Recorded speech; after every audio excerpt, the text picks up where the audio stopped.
আদা রসুনটাকে আমি পেস্ট করে আনবো। মিক্সিতে নিয়ে নিয়েছি আদা রসুন পেঁয়াজ, এটাকে আমি পেস্ট করে আনবো ভালো করে।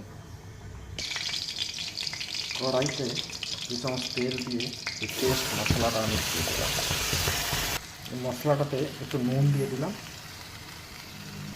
আর একটুখানি হলুদ দিয়ে দিলাম।